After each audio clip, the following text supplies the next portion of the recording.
ya Kitchen na khat song nei ken oi na khat song nei ken Aton tung ke nong in na Kitchen den hi To pa o nang maring in kalong sim kapumbi Ong pia hi ong sang in na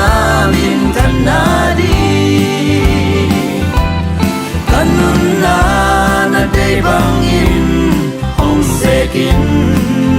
to pa Na day bang in kanun na ong sang in mo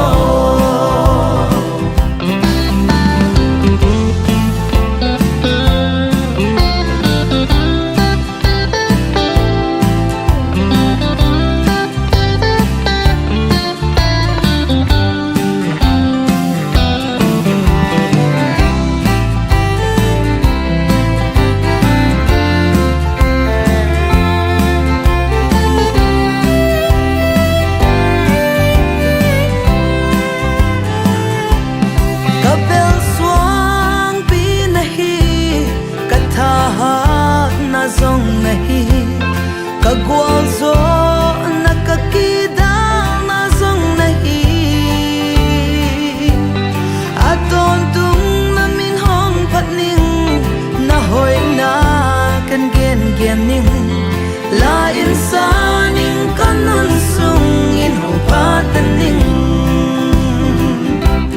Tau pa o nang maring in kalong sin kapumpi Ong pia hi ong sang in na min tan na di Kanun na na day bang in ong sek in tau pa Na day bang in kanun na ong sang in mo Tau pa o nang maring in kalong sim